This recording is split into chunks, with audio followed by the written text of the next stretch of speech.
RRB group D में समय अब बहुत कम बाकी है। तो ये साथियों 30 से 40 मिनट की क्लास मैं आपको दे रहा हूं। ये एकमात्र क्लास पूरा गेम साथियों बदल देगी। मैं आपको आज की इस वीडियो में साथियों वही चीजें बताने वाला हूं जो आपके एग्जाम में सीधा सवाल साथियों बनकर आपके सामने आएंगी। तो अगर आप ये वीडियो देख लेते हैं तो मेरा मानना है कि 15 से 20 नंबर के क्वेश्चंस आपको इस एकमात्र वीडियो से साथियों मिल जाएंगे। इसलिए आप इस वीडियो को हल्के में ना लीजिएगा। इन जो साइंस के क्वेश्चन मैं आपको करवाऊंगा 25 क्वेश्चन साइंस के, उसके बाद रीजनिंग के, उसके बाद मैथ्स के, और साइंस के बाद साथियों करंट अफेयर के सवाल भी मैंने लिए हैं। यानी कि जो आपको साथियों पढ़ाया जा रहा है वो आपके लिए सर्वोपरि है। सबसे पहले आपको उन सवालों को तैयार करना है अगर आप वाकई में इस एग्जाम को क्रैक करने के लिए सीरियस हैं। चलिए, तो पहला सवाल आपकी स्क्रीन पर है कि मानव शरीर का रक्त बैंक किसे कहा जाता है। तो मानव शरीर का रक्त बैंक किसे कहा जाता है साथियों, अगर आपका जवाब प्लीहा है तो मैं कहूंगा आपका जवाब बिल्कुल सही है। प्लीहा को ही मानव शरीर का रक्त बैंक कहा जाता है। मनुष्य के शरीर में पित्त कहाँ साथियों उत्पन्न होता है, तो यह कहाँ उत्पन्न होता है, मैं कहूंगा यकृत में उत्पन्न होता है। अगर आपका जवाब भी यकृत है तो बिल्कुल करेक्ट है। चोट लगने पर किस प्रोटीन के द्वारा रक्त जमता है, मुझे बताइए। तो क्या आपका जवाब होगा साथियों फाइब्रोनोजन, आपका राइट आंसर हो जाएगा। फाइब्रोनोजन जो होता है ये एक तरीके से चोट लगने पर साथियों ये प्रोटीन है, इसके द्वारा ही रक्त जमता है। राइट आंसर आपका ए होगा। अगला देखिए, पानी के अंदर ध्वनि सुनने के यंत्र को साथियों क्या कहा जाता है। तो इसको साथियों क्या कहा जाता है आपसे पूछा जा रहा है, फटाफट आप लोग मुझे बता दीजिए। चलिए, तो अगर आपका जवाब साथियों हाइड्रोफोन है तो आपका जवाब यहां पर बिल्कुल सही हो जाएगा। उसके बाद देखिए अगला सवाल है, कह रहे कि प्रकाशीय तंतु में प्रकाश किस सिद्धांत पर कार्य करता है। तो प्रकाशीय तंतु में प्रकाश जो है ना ये पूर्ण आंतरिक परिवर्तन के सिद्धांत पर कार्य करता है। सही जवाब आपका ऑप्शन नंबर बी होगा। उसके बाद देखिए, पौधे का कौन सा हिस्सा पानी और खनिज का परिवहन करता है। तो पौधे का कौन सा हिस्सा, मैं कहूंगा जो जाइलम होता है ना, जाइलम, ये एक ऐसा हिस्सा है पौधे का जो पानी का भी और खनिज का परिवहन करता है। आंसर आपका ए होगा। एक विशेष कार्य करने वाले समान कोशिकाओं के समूह यहाँ पर होना चाहिए। क्या होना चाहिए साथियों, समूह होना चाहिए। यानी कि एक विशेष कार्य करने वाले समान कोशिकाओं के समूह को क्या कहा जाता है, ग्रुप ऑफ सेल को क्या कहा जाता है, मैं कहूंगा साथियों ऊतक कहा जाता है। ऊतक आपका जवाब हो जाएगा। अगला सवाल देखिए, किस वैज्ञानिक ने क्रम विकास का सिद्धांत दिया था। तो जो क्रम विकास का सिद्धांत दिया था मैं कहूंगा ये चार्ल्स डार्विन के द्वारा दिया गया था। राइट आंसर आपका बी होगा। उसके बाद देखिए, मनुष्य के शरीर में प्रचुर मात्रा में पाया जाने वाला तत्व कौन सा है। तो कौन से साथियों वो तत्व है, नाइट्रोजन है, ऑक्सीजन है, कैल्शियम है, लोहा है। मैं कहूंगा ऑक्सीजन वो तत्व है जो मनुष्य के शरीर में प्रचुर मात्रा में पाया जाता है। अगला सवाल देखिए, मानव शरीर की सबसे बड़ी कोशिका का नाम क्या है। सवाल आपके ग्रुप डी के एग्जाम में आएगा, इसलिए इसको अपने मनोमस्तिष्क में स्टोर आप लोग कर लीजिए। तो तंत्रिका कोशिका की अगर बात करें, मानव शरीर की सबसे बड़ी कोशिका है। उसके बाद देखिए, कह रहे कि ट्रांसफार्मर किस सिद्धांत पर कार्य करता है। तो ट्रांसफार्मर की अगर साथियों यहाँ पर हम लोग बात करते हैं किस सिद्धांत पर कार्य करता है, देखिए विद्युत चुंबकीय प्रेरण के सिद्धांत पर कार्य करता है। बिल्कुल। अच्छा, अन्योन्य प्रेरण के सिद्धांत पर, यानी कि दोनों ही आपके जवाब होंगे, इसलिए आंसर आपका जाएगा ऑप्शन नंबर सी के साथ। अगला देखिए, करके सोडियम और पोटेशियम को किस में डुबोकर रखा जाता है। तो सोडियम और पोटेशियम को तो साथियों केरोसिन के तेल में डुबोकर रखा जाता है। राइट आंसर अगर आपका भी ऑप्शन नंबर सी के साथ है तो मैं कहूंगा आंसर आपका बिल्कुल करेक्ट हो जाएगा। अगला देखिए, यानी कि लोहे पर जंग लगना किस तरह की अभिक्रिया है। तो ये कैसी अभिक्रिया है, ये रेडॉक्स अभिक्रिया है। बिल्कुल। ये ऑक्सीकरण और अपचयन की अभिक्रिया है। बिल्कुल। यानी कि दोनों ही आपके जवाब हैं। आंसर आपका ऑप्शन नंबर सी होगा। सवाल आपका ऐसे भी आ सकता है, कोई एक ऑप्शन उसमें होगा और 3 ऑप्शन अलग होंगे। तो दोनों चीजें मैंने आपको बताई हैं, दोनों चीजें आप लोग याद रखेंगे।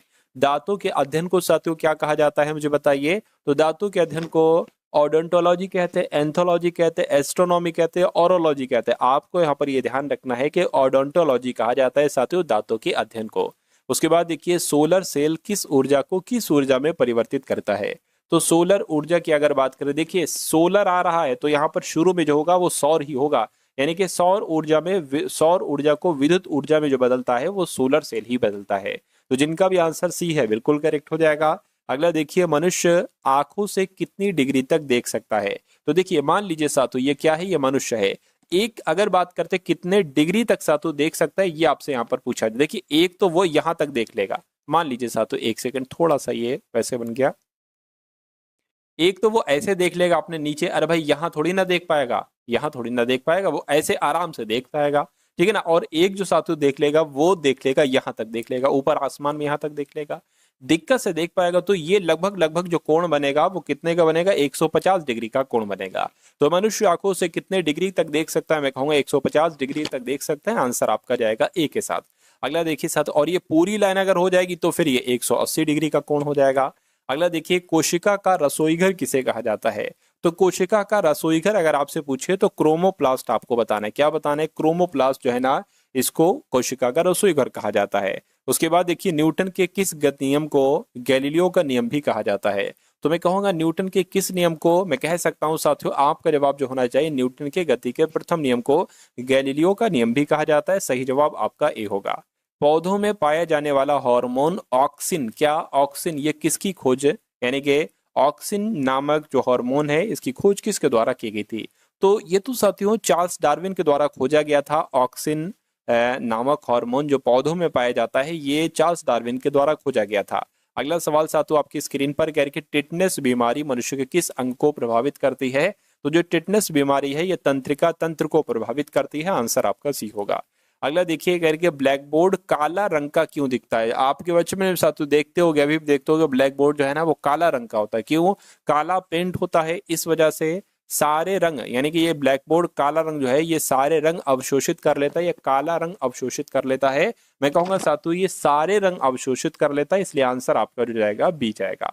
ठीक है ना। उसके बाद देखिए करके, चलती लिफ्ट में मनुष्य के वजन पर क्या फर्क पड़ेगा? यानी कि अगर मान लीजिए ये एक लिफ्ट है और ये चल रही है, यानी कि ये ऊपर की तरफ जा रही है, ऊपर की तरफ जा रही है, मान लीजिए यहाँ पर एक मनुष्य है, तो इसके वजन पर क्या फर्क पड़ेगा? मैं कहूंगा साथियों बढ़ जाएगा या कम हो जाएगा, ये आपसे कुल मिला के पूछा जा रहा है। अच्छा देखिए, लिफ्ट चल रही है तो वो तो ऊपर भी जा सकती है तब भी कहोगे चल रही है, और वो नीचे भी आ सकती है तब भी यही कहोगे चल रही है। तो अगर ऊपर जा रही है, ठीक है ना, तो मनुष्य का वजन भारी हो जाएगा, ठीक है ना। लेकिन अगर नीचे आ रही है तो उसका वजन हल्का हो जाएगा। तो मैं कहूंगा बढ़ भी सकता है कम भी हो जाएगा, यानी कि उपयुक्त तो दोनों होगा, क्योंकि यहाँ पर ये नहीं बता रहे कि ऊपर जा रही है, चल रही है। तो चलने की स्थिति में तो अगर ऊपर जा रही तब भी मैंने आपको बताया, नीचे जा रही तो क्या ये भी मैंने आपको बताया। तो कुल मिला के आंसर आपका सी होगा। अगला देखिए, द्रव्यमान प्रति यूनिट आयतन क्या कहलाया जाता है? तो इसको सतु घनत्व कहा जाता है। द्रव्यमान प्रति यूनिट आयतन बराबर क्या होता है? घनत्व होता है। साथियों आपके आरआरबी ग्रुप डी एग्जाम 2025 में समय अब बिल्कुल नहीं बचा है, इसलिए आपको सिर्फ और सिर्फ वही चीजें दे रहा हूं जहां से आपका पेपर आएगा, आपके पेपर के क्वेश्चंस बनाए जाएंगे। देखिए आपको साथियों सबसे जरूरी चीज आपके लिए जो है वो दो चीजें हैं। देखिए एक तो आपका 2022 में ग्रुप डी का पेपर हुआ था इससे पहले, और उससे पहले 2019 में साथियों पेपर हुआ था। तो आपके 2022 में जितनी भी शिफ्ट हुई थी वो सारी शिफ्ट सोल्यूशन के साथ, और 2019 में जितनी भी ग्रुप डी की शिफ्ट हुई थी वो सारी शिफ्ट साथियों सॉल्यूशन के साथ आपको दी जा रही है। उसके अलावा देखिए मैं कहूंगा साथियों इसमें से आपका जो पेपर बनेगा वो लगभग 50% तक बनेगा इसमें से, प्रीवियस ईयर क्वेश्चन पेपर में से, और लगभग साथियों 20% जो आपका पेपर बनेगा वो इसमें से बन जाएंगे। यानी कि जो भी आपका साथियों इसमें आपने रीजनिंग पढ़ी, मैथ्स पढ़ी, साइंस के क्वेश्चन पढ़े, उसके आधार पर इस बार कैसा पेपर आ सकता है साथियों, ये लगभग 10 से 15 फुल टेस्ट आपको दिए जा रहे हैं इंपॉर्टेंट क्वेश्चन के, इसमें से आपका 20%, यानी कि कुल मिला के साथियों आपका जो पेपर आएगा साथियों वो यहां से 70% से लगभग लगभग आएगा। इसमें आपको group D previous year paper with solution, group D mock test with solution दिए जाएंगे, online test, sectional test, full test, subjective test, सब कुछ साथियों आपको दिया जा रहा है सिर्फ और सिर्फ कितने रुपीज में? 349 रुपीज में। मैं कहूंगा साथियों इसको आप ले लेना, और अपने एग्जाम को साथियों अगर आप वाकई में 100% क्रैक करना चाहते हैं तो इसको लगा लेना, जितना लगा सकते हैं उतना लगा लेना। आपके एग्जाम में जितना समय बचा हो इसको देखिएगा अच्छे तरीके से, इनके रीजनिंग के कॉन्सेप्ट है, मैथ्स के कॉन्सेप्ट है, साइंस के क्वेश्चन पढ़िएगा, मेरा मानना है पेपर आपका साथियों क्रैक हो जाएगा। तो डिस्क्रिप्शन में साथियों लिंक है आरआरबी ग्रुप डी कॉम्बो करके, उस लिंक पर आप क्लिक करके इसको साथियों परचेज कर लीजिएगा, ठीक है ना। चलिए उसके बाद देखिए, जीवन की मूलभूत इकाई क्या होती है? कोशिका जीवन की संरचनात्मक व क्रियात्मक इकाई, यानी कि जीवन की मूलभूत इकाई क्या होती है ये आपसे पूछी जा रही है। और जीवन की मूलभूत इकाई क्या होती है? मैं कहूंगा कोशिका जो है ना ये जीवन की मूलभूत इकाई होती है, ठीक है ना। और जीवन की संरचनात्मक और क्रियात्मक इकाई भी इसको कहा जाता है। अगला देखिए, नागार्जुन सागर बांध किस नदी पर है साथियों? मैं कह सकता हूं नागार्जुन सागर बांध किस नदी पर स्थित है, ये आपसे कुल मिला के यहाँ पर पूछा जा रहा है। फटाफट मुझे आप लोग बताइए।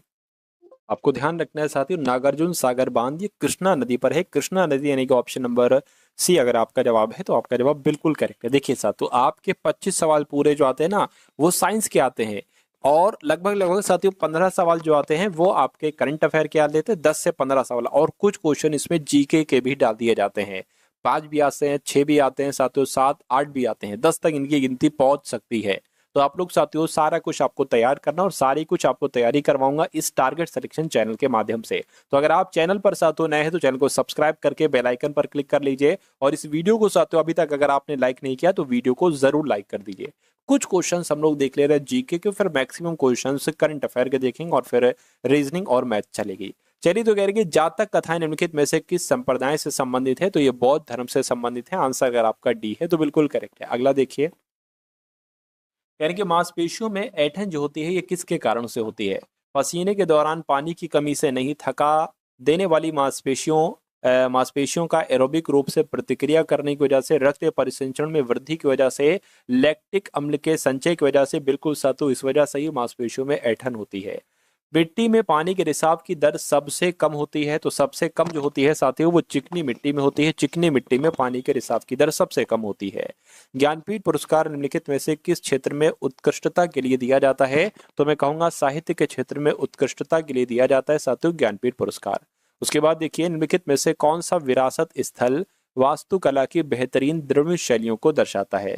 तो किसकी बात चल रही है साथियों? हम्पी की बात चल रही है, यानी कि हम्पी जो है ना ये विरासत स्थल है, ये वास्तुकला की बेहतरीन द्रव्य शैली को दर्शाता है। उसके बाद देखिए, शुद्धि आंदोलन के संस्थापक कौन थे? तो शुद्धि आंदोलन के संस्थापक मैं कहूंगा स्वामी दयानंद सरस्वती, ये शुद्धि आंदोलन के संस्थापक थे। अगला देखिए, आप साथियों करंट अफेयर के क्वेश्चन यहाँ से स्टार्ट है। आपसे कहा जा रहा है कि हाल ही में भारत की पहली विदेशी डिफेंस मैन्युफैक्चरिंग यूनिट किस देश में स्थापित की गई है? तो ये साथियों मोरक्को देश में स्थापित की गई है। सही जवाब आपका जो जाएगा वो ऑप्शन नंबर बी होगा। उसके बाद देखिए, कह रहे कि हाल ही में आईसीसी ने प्रशासन संबंधी मुद्दों पर किस देश की क्रिकेट इकाई की सदस्यता निलंबित की है? तो क्या आपका जवाब होगा? मैं कहूंगा अमेरिका आपके सवाल का जवाब हो जाएगा। आईसीसी ने प्रशासन संबंधी मुद्दों पर अमेरिका देश की क्रिकेट इकाई की सदस्यता निलंबित कर दी है। किस देश ने 31 मार्च 2026 तक चांदी के आयात पर प्रतिबंध लगाया है? तो ये काम अपने भारत देश ने ही किया है। अपने भारत देश ने 31 मार्च 2026 तक चांदी के आयात पर प्रतिबंध लगा दिया है। उसके बाद देखिए, किस राज्य में सुबनसिरी नदी पर 2200 मेगावाट ओजू जल विद्युत परियोजना को मंजूरी मिली है? तो अगर बात करते किस राज्य में है ये, तो मैं कहूंगा अरुणाचल प्रदेश में है ये सुबनसिरी नदी, और इस पर 2200 मेगावाट ओजू जल विद्युत परियोजना को मंजूरी मिली है। किसने 49वीं प्रगति बैठक की अध्यक्षता की है? तो पता किसने किया है साथियों? नरेंद्र मोदी के द्वारा ही 49वीं प्रगति बैठक की अध्यक्षता की गई है। अगला देखिए, किस देश के फुटबॉलर जोरोम बोइटेंग ने शानदार करियर के बाद 37 वर्ष की आयु में फुटबॉल से संन्यास ले लिया है? तो मैं कह सकता हूं साथियों जर्मनी देश के हैं ये फुटबॉलर। कहाँ के हैं? जर्मनी देश के हैं। आंसर आपका ए होगा। 7वां फ्यूचर फूड फोरम 2025 कहाँ शुरू हुआ है? तो ये पता साथियों कहाँ शुरू हुआ? ये दुबई में शुरू हुआ है। दुबई आपके सवाल का राइट आंसर हो जाएगा। साथियों 50 सवाल हम लोग देखेंगे, उसके बाद रीजनिंग और मैथ्स के क्वेश्चन आपके स्टार्ट हो जाएंगे, ठीक है ना। भारत और किस देश ने जैविक उत्पादों के पारस्परिक मान्यता समझौते पर हस्ताक्षर किए हैं? तो मैं कहूंगा भारत और ऑस्ट्रेलिया देश ने जैविक उत्पादों के पारस्परिक मान्यता समझौते पर हस्ताक्षर किए हैं। ये वही सवाल है साथियों जो आपके एग्जाम में आपसे यहाँ पर पूछे जाएंगे, ठीक है ना।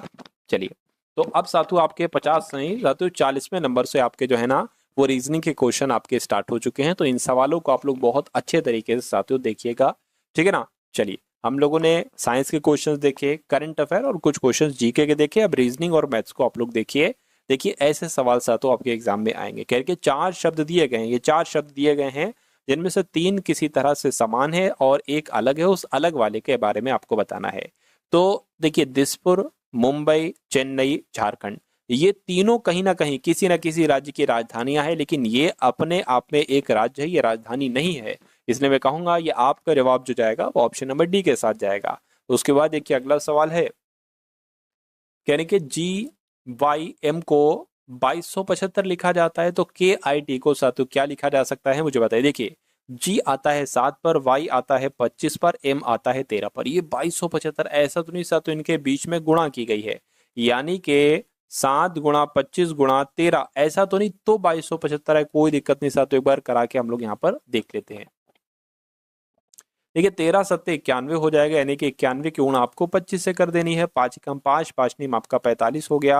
2 एकम 2, 2 नीम आपका 18 हो गया। 5 आ गया, 7 आ गया, 12 आ गया, यानी कि 2275। देखिए वही 2275 आ गया। तो मैं कहूंगा के 11 पर आता है, आई 9 पर आता है, टी आपका 20 पर आता है। इसकी आपको गुणा कराना है।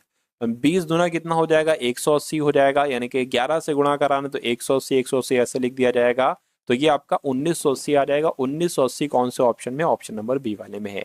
तो ये रीजनिंग के सवाल आपको ग्रुप डी एग्जाम में बहुत तेजी के साथ साथियों करना होंगे, अगर आप वाकई में अपने इस एग्जाम को क्लियर करना चाहते हैं। ठीक है ना।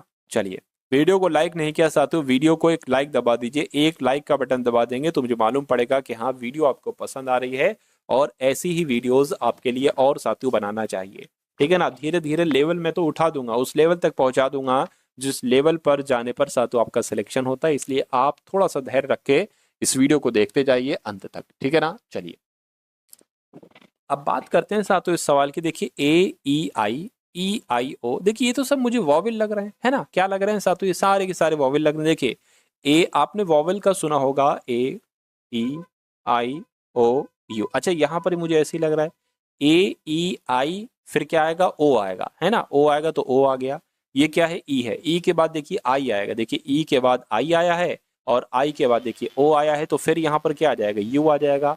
अब देखिए I के बाद O है, देखिए I के बाद O है, फिर U है, I के बाद O है, फिर U है। अब फिर से A से स्टार्टिंग हो जाएगी, तो यानी कि यहाँ पर साथ तो A आ जाएगा, यानी कि OUA कहाँ पर लिखा हुआ है, OUA आपका ऑप्शन नंबर सी में लिखा हुआ है। तो सी जिनका जवाब है, मैं कहूँगा आंसर आपका बिल्कुल करेक्ट है। नंबर सीरीज का सवाल है, कह रहे कि 119 है, उसके बाद 109 है, उसके बाद 89 आ जाता है, फिर साथियों 59 आ जाता है। तो उसके बाद अगला नंबर यहाँ पर क्या हो सकता है, मुझे बताइए। देखिए अरे 119 से 9 पर जाए 100, तो 10 घटाया गया है। अच्छा यहाँ पर भी साथियों, यहाँ पर 20 घटाया गया, और यहाँ पर कितना घटाएगा, मैं कहूंगा साथियों यहाँ पर तो 30 घटा दिया गया।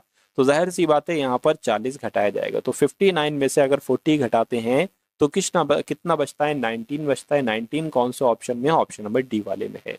तो जिनका भी आंसर यहाँ पर ऑप्शन नंबर डी के साथ है तो बिल्कुल सही हो जाएगा। अगला सवाल देखिए आपकी स्क्रीन पर, बहुत शानदार और बहुत जानदार साथियों आपकी स्क्रीन पर ये सवाल है, इसको करने की कोशिश कीजिए। देखिए आपसे कहा जा रहा है, प्रीति ने राहुल से अधिक अंक प्राप्त किए, यमुना दिव्या के बराबर अंक प्राप्त किए, लोकिता ने मंजू से कम अंक प्राप्त किए, राहुल ने यमुना से अधिक अंक प्राप्त किए, मंजू ने दिव्या से कम अंक प्राप्त किए, सबसे कम अंक किसने प्राप्त किए, ये आपको यहाँ पर बताना। देखिए जो जो सवाल में कह रहा है वो करते जाइए। प्रीति ने राहुल से अधिक अंक प्राप्त किए, तो प्रीति ने राहुल से अधिक अंक प्राप्त किए, यानी कि राहुल ने कम अंक प्राप्त किए होंगे। ठीक है ना, कोई दिक्कत नहीं है। चलिए, तो प्रीति ने राहुल से अधिक अंक प्राप्त किए। ठीक है, अब देखिए प्रीति राहुल कहीं और पर लिखे, प्रीति और राहुल, राहुल यहां पर आ गया। राहुल ने यमुना से अधिक अंक प्राप्त किए, राहुल ने यमुना से, है ना, अधिक अंक प्राप्त किए। ठीक है, 3 लोग मिल गए। अब देखिए यमुना कहीं पर लिखा, ये लिखा है यमुना दिव्या के बराबर अंक प्राप्त करती है। यमुना जो है ना, ये दिव्या के बराबर अंक प्राप्त करती है। लोकिता ने मंजू से कम अंक प्राप्त किए, लोकिता ने मंजू से, है ना, लोकिता ने मंजू से कम अंक प्राप्त किए। ठीक है, यानी कि मंजू ने ज्यादा अंक प्राप्त किए होंगे। अभी हमें ये नहीं पता है कि मंजू लोकिता यहाँ पर रखेंगे या यहाँ पर रखेंगे, इसलिए हमने इसको कहीं पर नीचे रख लिया है। उसके बाद करेंगे मंजू ने दिव्या से कम अंक प्राप्त किए, यानी कि मंजू ने दिव्या से कम अंक प्राप्त किए हैं, तो दिव्या ने ज्यादा अंक प्राप्त किए होंगे। अच्छा यहाँ पर दिव्या ये बैठी तो है, यानी कि दिव्या से कम अंक प्राप्त किए हैं मंजू ने। ठीक है ना, और मंजू से कम अंक प्राप्त किए हैं साथियों लोकिता ने। तो सारे तो बैठा दिए हमने, तो बचा कौन सा, तो कुछ नहीं बचा। सवाल में पूछा जा रहा है सबसे कम अंक किसने प्राप्त किए, मैं कहूंगा लोकिता ने साथियों सबसे कम अंक प्राप्त किए, इसलिए आंसर आपका जो जाएगा ऑप्शन नंबर बी के साथ जाएगा। उसके बाद देखिए अगला सवाल है, आपसे कहा जा रहा है कि सबसे पहले क्या है साथियों, 47 से यहाँ पर 15 बनाया गया है, तो उसी प्रकार साथियों 19 से यहाँ पर कौन सा नंबर बनेगा, ये बात आपको यहाँ पर बताना है। बताइए। देखिए अच्छा, अगर 15 की हम यहाँ पर 3 से गुणा करें तो 45 आता है ना। 15 यहाँ कितना हो जाएगा, 45। इसमें सिर्फ आप 2 जोड़ दीजिए तो 47 हो जाएगा। उसी प्रकार अगर हम 19 की साथियों अगर हम 3 से गुणा करते हैं तो 57 आ जाता है। 57 में जैसे यहाँ पर 2 जोड़ा है ना, तो यहाँ पर भी 2 जोड़ी 59 आ जाएगा। अगर 59 हमारा ऑप्शन में है तो ये लॉजिक हमारा बिल्कुल सही लगा। देखिए जरा 59 59 ये आपका ऑप्शन नंबर डी वाले में, तो जिनका भी आंसर ऑप्शन नंबर डी के साथ है तो बिल्कुल सही हो जाएगा। अगला क्वेश्चन देखिए साथियों, ये भी सवाल आपके सामने नंबर सीरीज का है। 43 है, उसके बाद साथियों 55 है और 79 है और 115 है। कह रहे हैं कि उसके बाद जो आएगा वो कौन सा नंबर साथियों यहाँ पर आना चाहिए। देखिए सबसे पहले अगर 43 से 55 पर जाए तो यहाँ पर साथियों कितना बढ़ रहा है, 5 में से 3 जाएगा, 2 बचेगा, 5 में से 4 1 बचेगा, 12 बढ़ा है। अच्छा यहाँ पर कितना बचा बढ़ा है साथियों, 9 में से 5 जाएगा, 4 7 में ये 2 हो जाएगा, 12 बढ़ा, फिर 24 बढ़ा, फिर यहाँ पर कितना बढ़ा साथियों, 15 में से 9 जाएगा तो 6 बचेगा, ये 10 हो गया, 10 में से 7 जाएगा, 3 बचेगा, तो 12 का पहाड़ आ गया। 12 कम 12, 12 दोनों 24, 12 तीन 36, तो यहाँ पर क्या आएगा, 12 चौक 48 आएगा। यानी कि 115 और 48 कितना होता है ये आपको बताना है, आपका आंसर आ जाएगा। तो यहाँ पर साथियों क्या हो जाएगा, 163 हो जाएगा। 163 अगर ऑप्शन में, तो ये जवाब हमारा बिल्कुल सही है। और मैं देख पा रहा हूँ साथियों 163 163 ऑप्शन नंबर सी वाले में है, तो इस प्रकार जिनका आंसर ऑप्शन नंबर सी है तो बिल्कुल करेक्ट है। चलिए साथियों अगले नंबर का सवाल है। अगले नंबर का सवाल है आपकी स्क्रीन पर, आपसे पूछा जा रहा है कि होली का संबंध रंग से है, तो क्या मुहर्रम का संबंध मुसलमान से होगा, या हैमिस का संबंध लोग से होगा, दिवाली का संबंध प्रकाश से होगा, या लोधी का पंजाब से संबंध होगा। मैं कहूंगा जो यहाँ पर संबंध है वो संबंध मुझे यहाँ पर नजर आ रहा है ऑप्शन नंबर सी में, यानी कि होली रंगों का त्योहार है, उसी प्रकार दिवाली प्रकाश का त्योहार, इसलिए आंसर आपका सी जाएगा। उसके बाद देखिए अगला सवाल आपकी स्क्रीन पर है, आपसे कह रहे हैं कि देखिए यहाँ पर कथन आपके सामने और 2 निष्कर्ष आपके सामने है। आपको बताना है कथन के अकॉर्डिंग कौन सा निष्कर्ष सही है। कह रहे कि कुछ आलू टमाटर है, तो मान लेते हैं साथियों कुछ आलू टमाटर हैं, ये क्या हो गए, ये आलू हो गए, और कुछ आलू टमाटर मान लेते इतने आलू जो है ना वो क्या हो गए, इतने आलू टमाटर हो गए। कह रहे कि सभी टमाटर प्याज है, तो ये सभी के सभी टमाटर क्या हो जाएंगे, ये सभी के सभी टमाटर प्याज हो जाएंगे। अब निष्कर्ष को देखिए, कह रहे कि कुछ टमाटर आलू हैं, कुछ टमाटर आलू ही, बात बिल्कुल सही, इतने टमाटर आलू ही, बात बिल्कुल सही है। सभी प्याज आलू हैं, सभी प्याज आलू नहीं हो सकते, कुछ प्याज आलू हो सकते हैं, तो ये आपका गलत हो जाएगा। यानी कि सिर्फ केवल निष्कर्ष एक अनुसरण करता है, ऐसा आपका ऑप्शन नंबर 1 में लिखा हुआ है। चलिए उसके बाद देखिए अगला सवाल आपसे कहा जा रहा है कि यदि प्लस का अर्थ क्या है, मैं आपको बता देता हूँ। देखिए साफ साफ यहाँ पर लिख नहीं पाया होगा, है ना, टाइप नहीं हो पाया होगा। प्लस का अर्थ साथियों क्या है, माइनस है। माइनस का अर्थ क्या है साथियों, गुणा है। गुणा का अर्थ क्या है साथियों, भाग है। और भाग की अगर बात करें, भाग का मतलब प्लस है। और आपको इसको सॉल्व करना है 43, 2, 2 और 8, ठीक है ना, इतनी बात क्लियर है। देखिए अब जैसे कि अगर बात करते हैं साथियों यहाँ पर 8 के बाद ये कुछ नहीं है, जैसे कि माइनस है, माइनस का मतलब गुणा है, तो यहाँ पर सातों गुणा आ जाएगा। ये गुणा है, गुणा का मतलब क्या, भाग है, तो सातों यहाँ पर क्या आ जाएगा, भाग आ जाएगा, है ना। अच्छा एक बात मैं आपको बता दूं 43 ये मैंने गलत लिख दिया है, एक सेकेंड। देखिए 43 दो और फिर 2 और फिर 8 अलग हो जाएगा यहाँ पर, ठीक है ना। अब देखिए माइनस का अर्थ क्या है साथियों, माइनस का अर्थ गुणा, गुणा आ जाएगा। गुणा का अर्थ क्या है, गुणा का अर्थ भाग है, तो यहाँ पर साथियों भाग आ जाएगा। और फिर प्लस है, प्लस का मतलब क्या है, माइनस, तो माइनस है। इसको आपको सॉल्व करना है बस खाली। अब देखिए 43 गुणा इसकी भाग करोगे तो ये तो 1 आ जाएगा, है ना, 2 एकम 2, 2 एकम 2, ये 8 आ जाएगा। 43 से कम 43 हो जाएगा, -8, तो इसको क्या माइनस कराओगे 35 आएगा, जो कौन से ऑप्शन में साथियों, ऑप्शन नंबर ए वाले में है। तो जिनका आंसर मेरे आंसर से पहले था, आंसर आप लोग मुझसे पहले साथियों दिया करिए। कह रहे कि आंध्र प्रदेश का संबंध तेलुगु से है, तो उसी प्रकार असम का संबंध मैथिली से होगा, केरल का संबंध मलयालम से होगा, गोवा का हिंदी से, या त्रिपुरा का तेलुगु से, मुझे बताइए।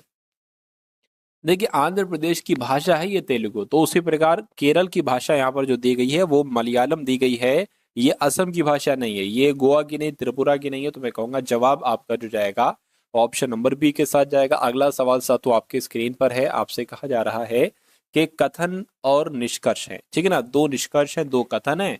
आपसे कह रहे हैं कि सभी फूल फल है। मान लीजिए साथियों ये क्या हो गए, ये फूल हो गए, और सभी फूल यानी कि सारे के सारे फूल क्या हो जाएंगे, फल हो जाएंगे। और सभी फल क्या है, सभी फल जो है ना ये पौधे हैं, ठीक है भैया, कोई दिक्कत नहीं है।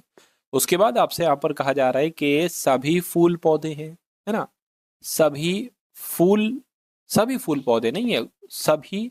अच्छा सभी क्या लिखा हुआ है, एक सेकंड, निष्कर्ष पहला ये है ना, दूसरा ये है, तो सभी पौधे फूल है, सभी पौधे फूल नहीं है, कुछ पौधे फूल हैं, सिर्फ इतने पौधे फूल हैं, तो ये गलत हो जाएगा, ठीक है ना, ये आपका क्या हो जाएगा, गलत हो जाएगा। चलिए कोई दिक्कत नहीं है।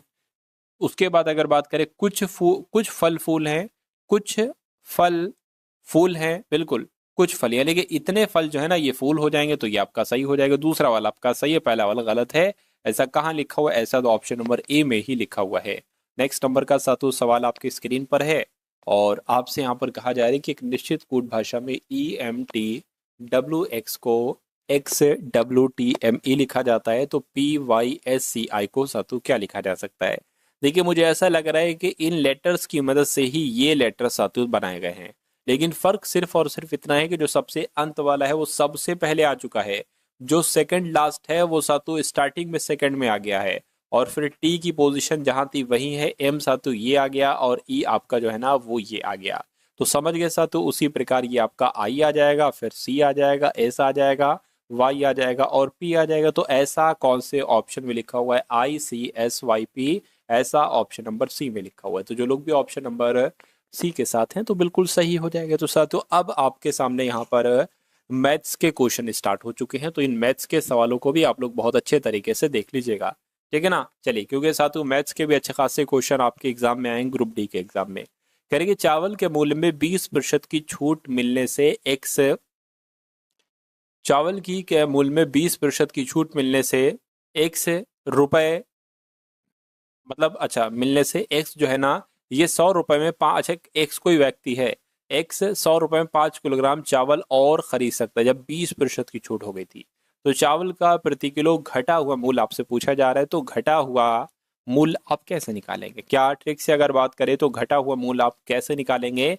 देखिए 100 रुपए में 5 किलोग्राम चावल और खरीद सकते हैं, 100 रुपए में बटा 5 नीचे आ जाएगा, 100 रुपए में 5 किलोग्राम चावल और खरीद सकते हैं, 20% छूट, तो इसका 20% निकाल लीजिए साथियों ट्रिक के साथ। इसका 20% निकालेंगे तो 20/100 हो जाएगा, ठीक है ना। अब देखिए इसको कैंसिल कर लीजिए, 0 से आपका 0 हो जाएगा, 2 से आपका 5 आ जाएगा, 5 से कट होगा ये 20 आ जाएगा, 20 से कट होगा तो 4 आ जाएगा, यानी कि चावल का घटा हुआ प्रति किलो घटा हुआ मूल्य 4 रुपए होगा। और 4 रुपए कौन से ऑप्शन में है? ऑप्शन नंबर ए वाले में। तो जो लोग भी ऑप्शन नंबर ए के साथ है तो बिल्कुल सही है।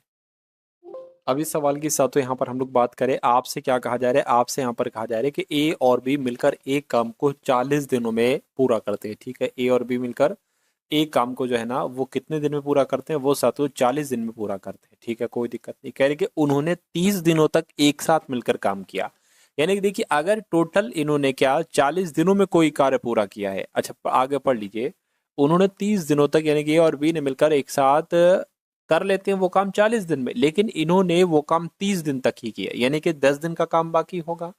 तो कह रहे कि फिर बी ने काम छोड़ दिया, शेष ए ने काम, यानी कि जो काम बाकी रहा वो ए करता रहा और ए ने वो अगले 22 दिनों में पूरा कर लिया।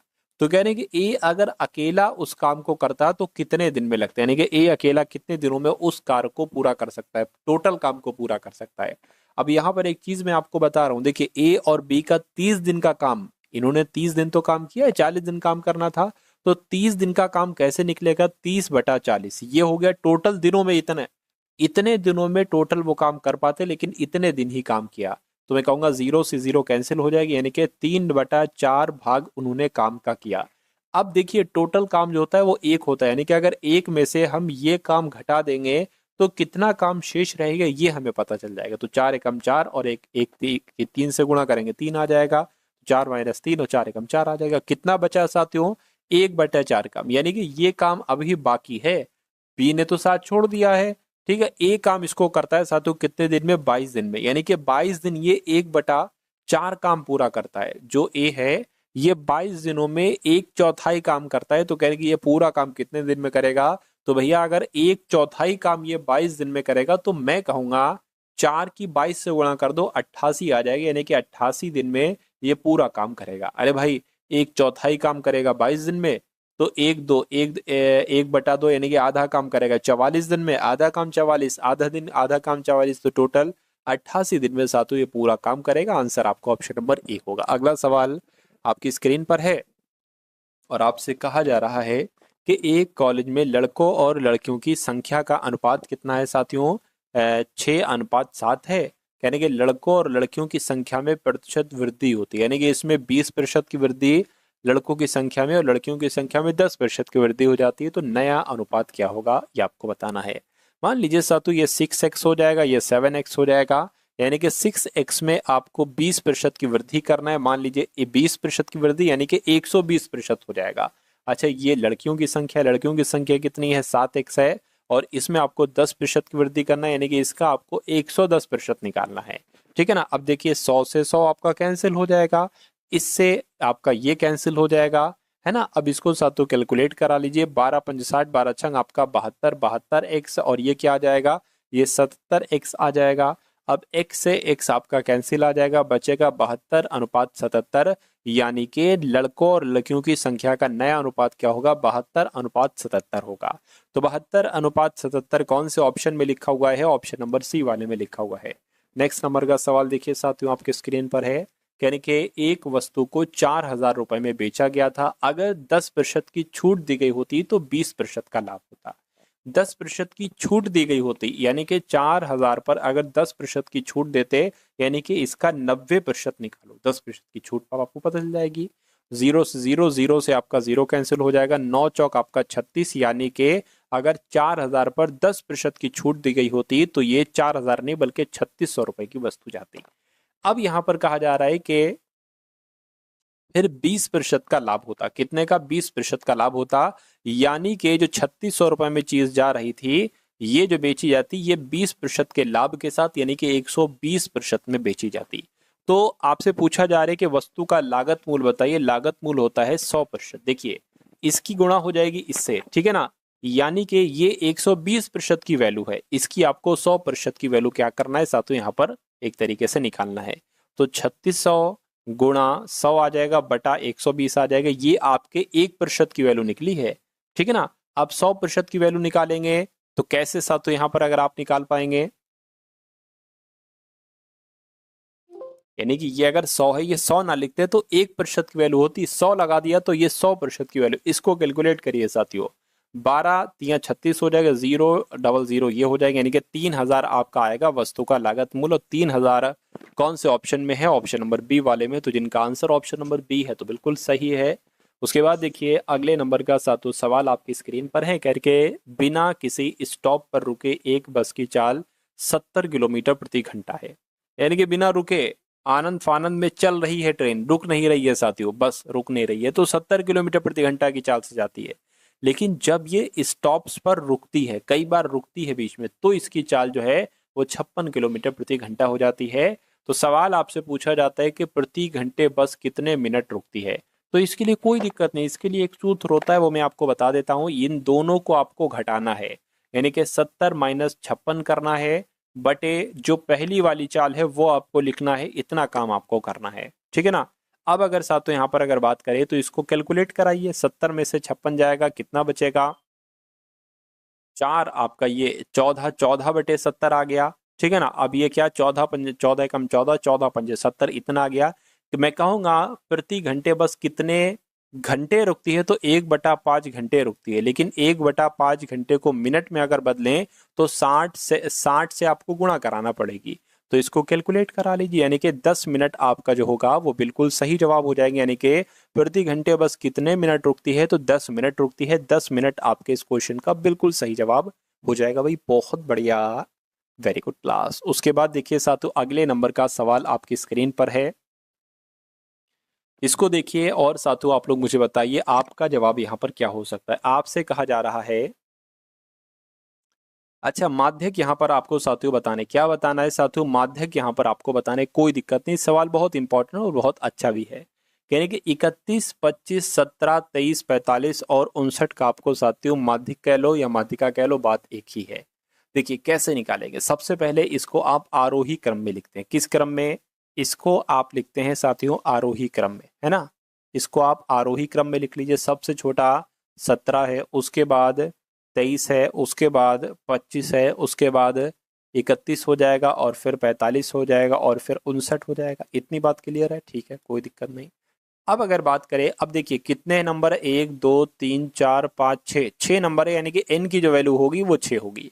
और मैं कहूंगा साथियों ये कौन सी संख्या, ये सम संख्या है, तो इसमें जो सूत्र लगेगा वो अलग लगेगा। माध्यिका का सूत्र इसमें जो लगेगा वो कौन सा लगेगा, वो थोड़ा अलग लगेगा। अलग क्या लगेगा, मैं आपको बता देता हूँ, n/2 वे पद का मान प्लस n + 2/2 वे पद का मान अपॉन में 2 आ जाएगा, ठीक है ना। n का क्या, n की वैल्यू क्या है 6 है, क्योंकि 6 नंबर है, 1 2 3 4 5 6 नंबर है, तो 6/2 हो जाएगा, तो मैं कहूंगा 3 आ जाएगा, है ना। 3 ही तो आएगा भाई, 6/2, 2 एकम 2 3 6, ये क्या आ जाएगा 6 + 2 8, 8/2 को क्या क्या कहेंगे 4 कहेंगे, और बटे 2 आ जाएगा, यानी कि तीसरे पद का मान और चौथे पद का मान बटे 2। तो मैं कहूंगा तीसरे पद का मान क्या है ये एक बार मुझे बताइए। तो तीसरे पद का मान 1 2 3 25 है, तो 25 यहाँ पर आ जाएगा। चौथे पद का मान क्या है 31 है, तो यहाँ पर 31 आ जाएगा, बटे 2 आ जाएगा। इसको कैलकुलेट कर लीजिए साथियों आप लोग, तो 56/2 आ जाएगी। इसको कैलकुलेट करिए, 2 दूना 4 आ गया, 2 अट्ठे 16 आ गया, मैं कहूंगा 28 आ जाएगा इन संख्याओं का माध्यिका। ऐसा कहाँ पर है, ऐसा आपका ऑप्शन नंबर ए वाले में। तो जिनका आंसर ऑप्शन नंबर ए है तो बिल्कुल करेक्ट है। उसके बाद देखिए साथियों अगले नंबर का सवाल है, और आज के इस वीडियो का अंतिम सवाल भी साथियों आपकी स्क्रीन पर है। यानी कि ए और बी क्रमशः 40 दिन और 16 दिन में एक कार्य को पूरा कर सकते हैं। यानी कि ए की अगर यहाँ पर साथियों हम लोग बात करते हैं, ए जो काम करता है ये 40 दिन में वो काम कर लेता है, कोई भी काम है। और बी की अगर बात करें, ये साथियों 16 दिन में वही काम करता है, ठीक है ना। उसके बाद साथियों कहा गया है कि ए ने अकेले कार्य करना शुरू किया, और फिर 12 दिनों के बाद बी ने कार्य को पूरा होने तक ए के साथ काम किया। बी के कार्य में शामिल होने के बाद कार्य कितने समय तक चला, आपसे पूछा जाए। देखिए सबसे पहले एक नंबर निकाल लीजिए जो कि 40 से भी कटे, 16 से भी कटे। देखिए 80 एक ऐसा नंबर है, 40 दूना 80 और 16 पंजे 80। कहने का मतलब ये है कि ए एक दिन में 2 काम करता है और बी एक दिन में 5 काम करता है। इतनी बात समझ में आ गई। यहां पर कहा जा रहा है कि ए ने अकेले कार्य शुरू किया, यानी कि ए ने अकेले कार्य शुरू किया जो कि डेली एक काम करता है, यानी कि और फिर 12 दिनों के बाद, यानी कि इसने 12 दिनों तक काम किया होगा। तो ए डेली 2 काम कर रहा है, 12 दिनों तक इसने 24 काम किया। कितना काम किया, 24 काम किया। तो ए ने अकेले कार्य शुरू किया और फिर 12 दिनों तक किया, और उसके बाद बी ने कार्य पूरा होने तक। अब अच्छा काम कितना बाकी है ये देखिए जरा। टोटल काम 80 है। टोटल काम कहां पर लिखा है, ये हमेशा टोटल काम होता है।